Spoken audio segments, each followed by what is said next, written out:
Continuamos con la sesión de esta tarde,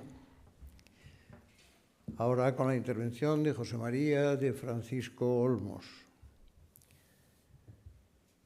José María, aparte de querido y conferenciante habitual de esta casa, es profesor titular de la Universidad Complutense de Madrid, académico de número de la Real Academia Matritense de Heráldica y Genealogía y académico correspondiente de las Reales Academias de la Historia y de Jurisprudencia y Legislación. Es miembro del Instituto Portugués de Heráldica y de la Academia Internacional de Heráldica. También es subdirector de la revista Hidalguía, que publica la Asociación de Hidalgos. Su ponencia va a versar sobre la moneda como fuente básica en la investigación emblemática. Cuando quieras, María. Muchísimas gracias, Manuel. Estoy muy contento de que podamos haber hecho este congreso y sobre todo recordar la figura de don Faustino, que está presente con todos nosotros y, por tanto, agradecernos a todos que hayamos conseguido sacar esto adelante, que la gente haya venido, que esté aquí, que esté allí y que pueda disfrutar con ello. Y antes de empezar, no me resisto a decir una cosa que acabamos de recibir algunos, y es que, por fin, el rey ha usado de su gracia real para conceder títulos nobiliarios. 6 títulos nobiliarios, pero hay que destacar al que todos pensábamos que tenía que tener un título, don Rafael Nadal Parera. Entonces, dentro del marco de este congreso de emblemática, pues no podemos nada más que felicitarnos porque el rey haya ejercido su gracia después de 11 años y que, desde luego, una de las personas elegidas haya sido alguien que yo creo que nadie puede poner en duda que se merecía ese título. Bueno, pues ahora ya hablemos de moneda. Hemos visto hoy y mañana veremos muchas cosas, pero nos vamos a centrar ahora en un soporte que es un soporte oficial. Si tenemos que hablar de soportes oficiales, solo tenemos dos, el sello y la moneda. Y por eso, que algo aparezca en una moneda es importante en sí mismo porque no es un tema artístico, es una decisión política. Y si tenemos que ver cuál es la circulación o conocimiento de los sellos, es decir, cuántas personas ven un sello y cuántas personas ven una moneda, todos sabemos que la moneda es el principal medio de propaganda política del emisor, porque llega a todo el mundo y llega a sus naturales y a los estados fronterizos o mucho más. Por tanto, hay que reivindicar la moneda como esa fuente básica para el estudio de muchas cosas, pero de hecho la emblemática. Ahí digo unas cuantas cosas que yo creo que todos conocemos, que la moneda, precisamente por ser un documento oficial, es una regalía, un derecho exclusivo del poder, que otra cosa es que diga, te concedo que puedas hacerlo. Esas son las monedas feudales, las hemos conocido, o sea, son conocidas y ya están, pero es una regalía real y, por tanto, quien la utilizaba sin ser consciente de ello o sin tener esa autorización, pena de muerte. Es decir, ¿por qué a un falsificador de monedas se le pone la pena de muerte? No es por el motivo económico, podrá ganar un poquito más, un poquito menos con una moneda de oro bañada, pero el problema es que usurpaba un ejercicio exclusivo del monarca. Eso era por lo que recibía la pena de muerte, no por el tanto económico, que tampoco iba a recibir mucho más. Y junto a eso decimos, quien quiere ser rey, lo primero que hace es hacer una moneda. Yo me levanto contra alguien, me rebelo o creo que tengo derecho y lo primero que hago es una moneda, porque es lo que la gente entiende que un rey tiene que hacer por primera vez. Y tenemos reyes visigodos que no están en la lista de los reyes godos, como Yudila o Suniefredo, y tenemos una moneda suya. O tenemos emperadores romanos que duraron 3 días, o tenemos el archiduque Carlos o los reyes carlistas que se consideraban reyes y hacían una moneda. ¿Por qué? Porque, repito, era el principal medio de propaganda política que había. Junto a eso, y lo tratarán las siguientes comunicaciones, están otros tipos metálicos, como son las medallas y los jetones. Cuando se habla de la historia metálica de un país, se habla también de eso. Por ejemplo, en Francia, Luis XIV quiso que todo su reinado quedara expresado en una medalla, y hace lo que se denomina la historia metálica, desde su nacimiento a su muerte, y hay una medalla por cada acontecimiento. No es una moneda, es otra cosa, pero tenemos que tenerlo en cuenta cuando estudiamos todo este tipo documental. Y si esto lo decimos nosotros, que no tenemos un documento del siglo III o del V o del VII que lo diga, sí lo tenemos en un documento como es la Gaceta de Madrid, que es un documento oficial, de nuevo. En 1869, cuando cae Isabel II y el nuevo régimen dice: hay que acuñar moneda nueva. ¿Por qué? Porque la moneda de cada época ha servido siempre para marcar los diferentes periodos de la civilización de un pueblo, los lemas y principios fundamentales, el modo de ser de la soberanía. Y ahora que se ha echado a la reina, solo debe ofrecer la figura de la patria y el escudo de armas de España a través del reinado de los Reyes Católicos. El preámbulo de la creación de la peseta. Más claro no se puede decir. Y esto da igual que sea en el siglo VII a.C. o en el siglo XXI. La moneda es el principal medio de propaganda política oficial que tiene un Estado. Bueno, después de decir todo esto, voy a poner unos cuantos ejemplos que yo creo que nos dan idea de la importancia que tiene, sin entrar mucho, porque estamos hablando de todo el mundo y todas las épocas, no me puedo detener en ello. Pero, por ejemplo, la moneda griega. La moneda griega muestra mitos, leyendas, héroes, economía, todo lo que queramos. Ahí tenemos una preciosísima tetradracma ateniense con la diosa Atenea, con la lechuza propia de la diosa Atenea, con el olivo. Y cuando Grecia tuvo que hacer su euro, dijo: ¿qué soy yo? Y se van a la moneda de Atenas del siglo IV a.C. La moneda romana es una historia cada una de ellas. Esta moneda republicana, de Julio César todavía, cuando no era el jefe del Estado, cuando no era dictador, te cuenta por qué tengo yo que mandar en la República. Digo, mi abuela es la diosa Venus. Dice, mi familia vino aquí desde la guerra de Troya, Anquises, Eneas llevando a su padre Anquises al hombro y trayendo el paladión, es decir, el principal símbolo religioso de Roma. ¿Quién tiene mejor linaje que yo para gobernar Roma? Poniendo solo una palabra: César. No había ninguna duda de a quién se dirigía. O, he vencido a los galos, ahí tienen todos los trofeos de los galos. Soy pontífice máximo. Cada monedita romana te está contando una historia concreta, porque recuerden que durante la República, quien hacía las monedas, es verdad que el Estado encargaba, pero quien hacía la moneda eran los monederos. Y los monederos eran cada uno de una familia y ponía por qué era importante su familia dentro de Roma.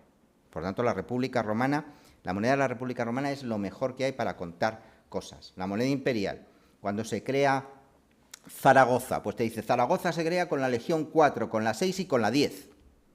Y ahí están sus vexilos, sus armas, todo lo que queramos. La moneda medieval es algo más que heráldica. Ya sabemos que la heráldica es lo más importante, pero tiene muchísimos símbolos que a veces entendemos y a veces no entendemos del todo. ¿Qué nos quieren decir algunos de estos símbolos? El árbol de Jesé puede ser uno de ellos. El típico castillo con el rey de Castilla, que te lo estoy diciendo de otra manera, muchísimas cosas.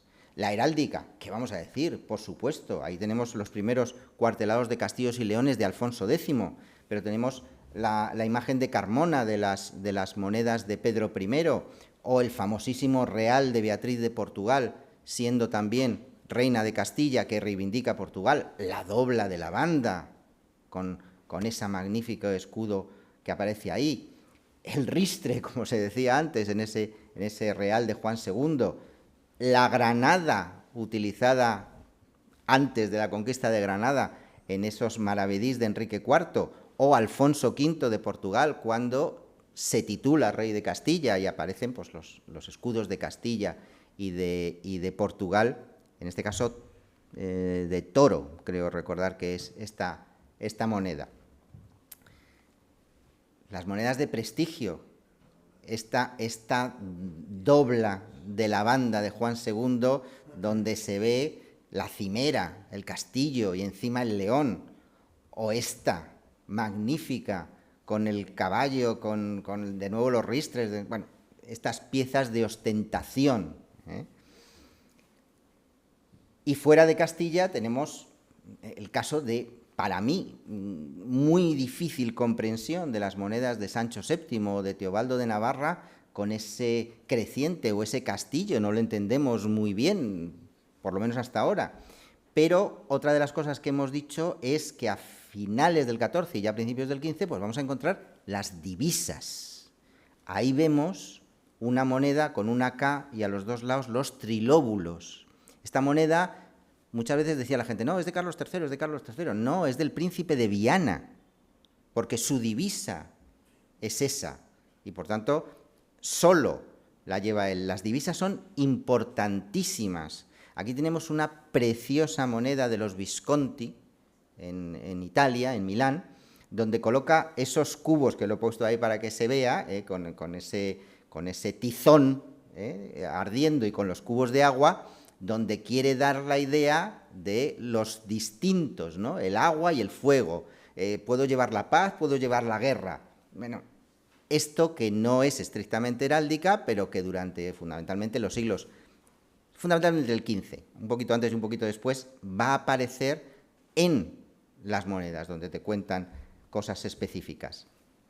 Los reyes católicos, es verdad que en 1475 se dice que usen el escudo conjunto, pero en la moneda primera no usan el escudo conjunto. Es decir, sí, juntos pero separados. Esto es una moneda castellana, estamos los dos, yo llevo el cetro, es decir, Isabel es la única reina, Fernando es solo rey consorte, y todo su poder depende de un papelito que firmó Isabel después de la Concordia de Segovia diciendo, me habéis dado todo el poder a mí, bueno, pues yo ahora se lo doy o lo comparto con mi marido. Y el día que se murió Isabel, Fernando perdió todo su poder, absoluto. Por tanto, es un poder por delegación. Y yo creo que en la moneda se ve muy claro, y se pone primero las armas de Castilla y después las de Aragón. ¿Por qué? Porque es una moneda castellana. Entonces, ahí lo vemos. Y dentro de las monedas castellanas de esta época, pues vemos desde el oro cuando se juntan los excelentes de la Granada, las divisas del yugo y las flechas que ya hemos oído, o cuando pasamos a la siguiente dinastía, cómo hay que componer un nuevo escudo y traer unas nuevas simbologías, la cruz de Borgoña, el toisón, las nuevas divisas, en este caso de Carlos V, cuando se ponen en las monedas americanas, donde solo está el escudo de Castilla, porque América es solo castellana, y es verdad que en este momento es divisa. Cuando nos vayamos al siglo XVIII ya es otra cosa. En el siglo XVI, la monarquía hispánica no es como el resto de las monarquías donde aparece el retrato del rey. La monarquía hispánica es el gran escudo real, porque te dice qué es la monarquía hispánica. Aquí he puesto un real de A8 de Segovia de Felipe II, pero se podía haber puesto un cincuentín. Es decir, era la majestad real. Pero también había escudos particulares. Y aquí vemos cómo se hacía una moneda en Nápoles. De lejos decimos, es el mismo escudo, o más o menos son las mismas cosas colocadas de forma distinta. Pero en Nápoles decían, oye, en Nápoles queremos que aparezca muy claramente Nápoles y Hungría, que son mis propias armas. Y además por detrás otros símbolos que estamos diciendo. Por tanto, es verdad que la monarquía hispánica tiene una unicidad a partir de la pragmática de la nueva estampa de Felipe II, pero también había variantes locales, donde se veía también que al fin y al cabo es una confederación de estados independientes. Y por tanto, aunque el rey fuera la misma persona, la utilización de unas armerías distintas estaba al orden del día y nadie dudaba que era el escudo del rey. Pero en donde se hacía era distinto. Con la llegada de los Borbones, bueno, se recupera el retrato de modo francés, aparece el nuevo escudo con las armas dinásticas y se siguen haciendo monedas muy distintas, como son las que se hacen en América, ese famoso mundos y mares que ya hemos visto en otras representaciones. Hemos perdido todos los territorios europeos después del Tratado de Utrecht. Lo que se vuelve es, somos España y América una misma cosa bajo una corona, los dos hemisferios unidos por el mar y con las columnas que fueron el origen de ese territorio, ¿no? Y ahora que ya no tenemos nada en Europa y lo hemos perdido todo, pues lo que hay que hacer es esos dos mundos, utracue uno, de dos se hizo uno. Pues ese es ese mensaje que estamos dando, ¿no? Carlos III tiene de todo. El Carlos de Oro para todos los territorios con el gran escudo, el Carlos de Plata depende de si lo hago en la península, soy un rey civil sin columnas, si lo hago en América, soy el rey emperador romano con las columnas. O ya el maravedí, de ir a comprar el pan. A mí me llama mucho la atención que cuando se hace la ley para hacer esta moneda, se dice que en el reverso, fijaos, se ponga la cruz del infante don Pelayo. Lo dice la ley. Debe ser que querrían poner la cruz de la Victoria, me refiero, no lo sé, pero la ley dice que se ponga la cruz del infante don Pelayo, cantonado con los castillos y leones y en el centro las lises. Por tanto, es la historia recogida hasta ese mismo momento. Con José Napoleón viene una dinastía nueva, no tiene ninguna relación histórica con todo lo anterior. Pues hay que crear un escudo nuevo, territorial. ¿De dónde? ¿En dónde gobierno? En Castilla, en León, en Aragón, en Navarra, en Granada y en las Indias. ¿Y qué pongo de Indias? La moneda de Felipe V. Los dos mundos con las columnas. Pero eso no hace olvidar, como ocurre desde Felipe V, que el escudo pequeño o abreviado de España es solo el de Castilla y León. Vean la moneda de 4 reales de plata, solo Castilla y León. Es verdad que en el centro aparece el águila, no de los Bonaparte, sino de los napoleónidas, el águila imperial, que es distinta al familiar. Y esto va a ocurrir de nuevo cuando Isabel II sea expulsada, lo que hemos visto antes. ¿Qué queremos decir? Pues lo que queremos decir es, esto no es una república, esto es una monarquía, no es nada, es España. Copiamos la moneda de Adriano, ponemos ahí a España tumbada entre los Pirineos y Gibraltar, con la corona mural, y decimos, estamos entrando en una nueva etapa, sin dinastía, sin nada, y le encargan a la Academia de la Historia que haga un escudo para España, y este es el escudo que encarga a la Academia de la Historia, que dice, los reyes católicos, la unidad territorial, las columnas, dice, y para adornar la corona mural, que no quiere nada más que decir territorialidad, es una condecoración romana, y lo único que dice es todos los países tienen unas fronteras. Bueno, pues esa es la corona mural. Esto no es ni republicano ni monárquico, ahora. Luego se convirtió en republicano, pero ahora no es nada más que eso. Y todos sabemos que en el 69 aprobaron la Constitución y dijeron que España iba a ser un reino, pero lo que no sabíamos es que no nos poníamos de acuerdo en quién iba a ser el rey. Pero dicen, bueno, pero es un reino, vean el escudo. El escudo se cambia, se pone la corona real, se pone el manto, se pone el toisón. ¿Qué dinastía hay? Pues todavía no lo sabemos. Estamos en ello. A ver a quién le toca. Pero lo que quiero decir es que la moneda, inmediatamente que hay un cambio político, dice, tengo que reflejarlo. Tengo que contar a la gente lo que está ocurriendo.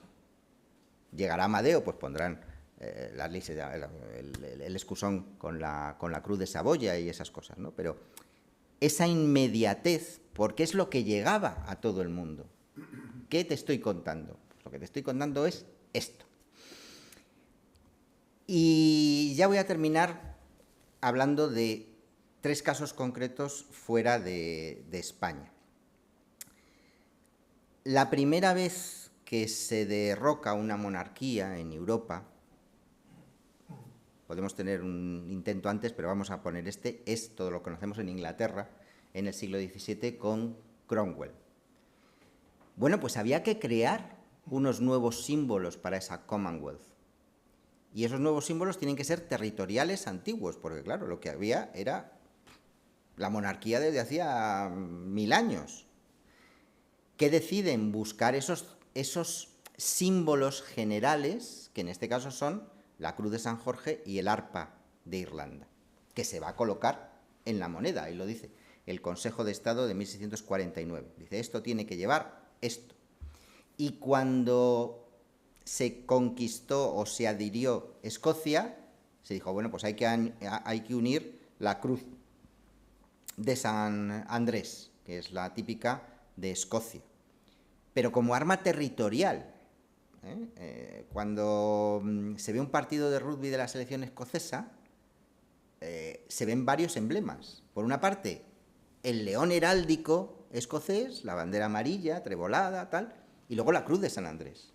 Los dos son emblemas heráldicos, pero en este caso ahí vemos el que aparecía en este momento. Y cuando Cromwell se convirtió en el protector de la Confederación, pues se hizo ese escudo territorial de Inglaterra, Escocia e Irlanda. Y como casi monarca, él coloca sus armas propias en un escusón en el centro.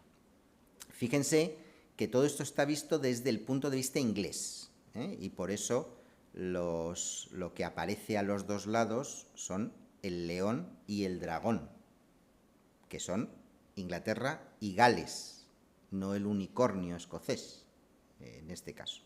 Pero bueno, es importante ver cómo una nueva situación jurídica, como es una república, busca sus nuevos símbolos dentro de esa tradición y que al final los va a montar como un escudo de armas tradicional, real, en este caso, pero con esas especificidades distintas. La siguiente es Francia, en Europa. Cuando se crea la Constitución, pues cuando se crea la Constitución hay que dejar claro que lo primero es esa Constitución, reinado de la ley. Se usa a ese ángel genio de Francia escribiendo la palabra Constitución. ¿Qué es lo que había antes de los reyes, antes de esa malísima monarquía que hay que acabar? Pues te vas a Roma y se cogen las fasces del poder. Roma era teóricamente una democracia, se votaba, había comicios centuriados, comicios por tribus, etc. Pues los lictores llevaban esas fasces como ejemplo de que ese señor había sido elegido cónsul, pretor o lo que fuera. Y encima, el famoso gorro de la libertad, el gorro que se daba en Roma a los esclavos que habían sido liberados y que se habían convertido en ciudadanos romanos. Ahora lo que decían los revolucionarios eran, antes éramos esclavos, éramos súbditos de la monarquía sin ningún derecho, y ahora somos hombres libres. Y esto hay que vigilarlo con el símbolo de la vigilancia, el gallo. Por eso el gallo es el símbolo de Francia. Es decir, en una moneda pequeñita te colocan todo. Y si hay que ir un poco más, dice, ¿qué es lo que hemos aprobado? La Declaración de los Derechos del Hombre y del Ciudadano. Todos los hombres son iguales ante la ley. La ley aquí, para todos, bajo la libertad. La nación, la ley y el rey. Lo primero, la nación. La nación se ha dado una ley, que es la Constitución, y la Constitución ha dicho que el primer ciudadano de Francia es el rey.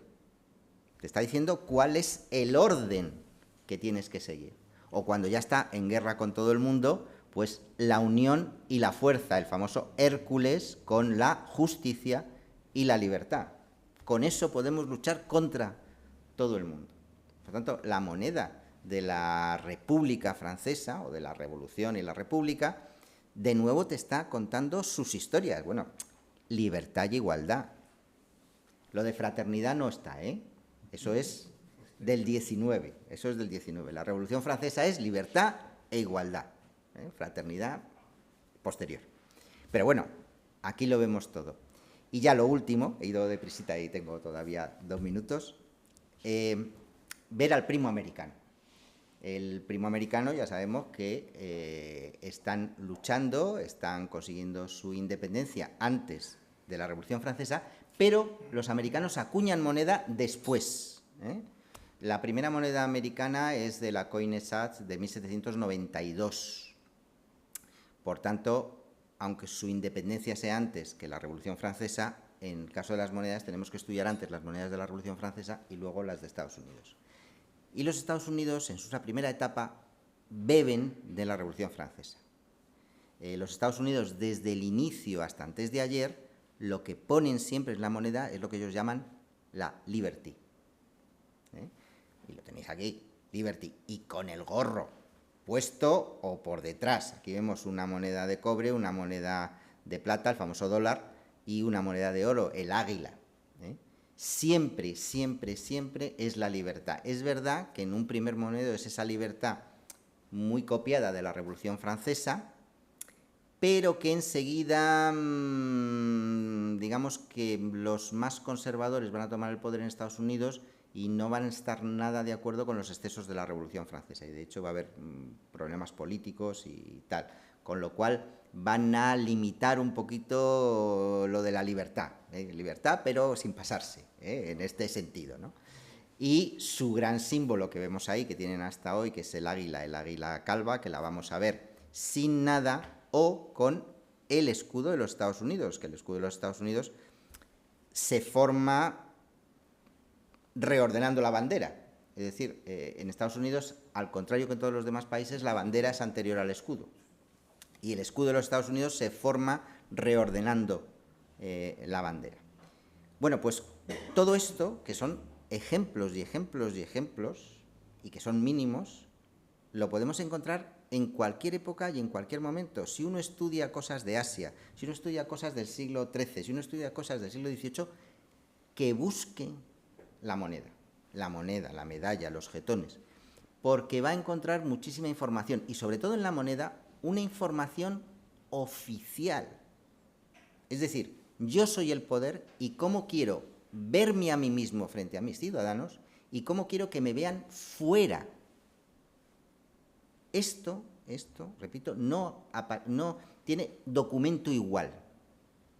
Podemos tener otras cosas, pero con esta amplitud de circulación y con esta garantía de que, repito, sabemos que esto no lo hace el de la ceca que dice, pues yo creo que esto quedaría bonito. No, no, no, esto se hace por orden directa del Poder Supremo. Solo que tenemos que saber preguntarlo o saber interpretarlo. Y eso es lo que quiero que todos ustedes hagan si pueden hacerlo. Muchísimas gracias.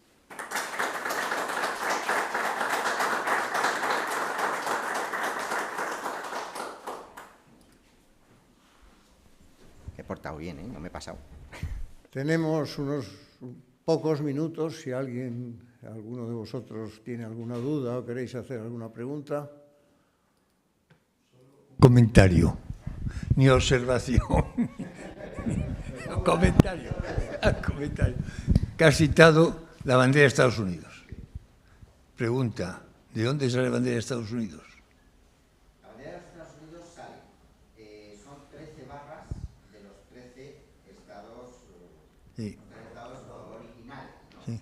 Y luego son las 13 estrellas. Pero es verdad que al principio la bandera de Estados Unidos, como la bandera de los Estados Unidos, como la mayoría de las banderas relacionadas con el Imperio Británico, como Australia o como Nueva Zelanda, nacen en origen colocando una especie de Union Jack pequeña en donde están ahora las estrellas. Es verdad que no es la Union Jack actual porque es anterior a 1802, que es cuando entra Irlanda. Está solo Escocia e Inglaterra. pero dado que estaban en guerra y todas estas cosas, pues al final desaparece y se colocan esas estrellas. Como dato curioso solo decir que el Congreso decidió que por cada estado nuevo que entrara, pues se añadiría una estrella, como ahora que hay 50. Pero en origen se dijo que también se añadiría una barra por cada estado. Y eso ocurrió hasta las 16, o sea, hasta los primeros estados.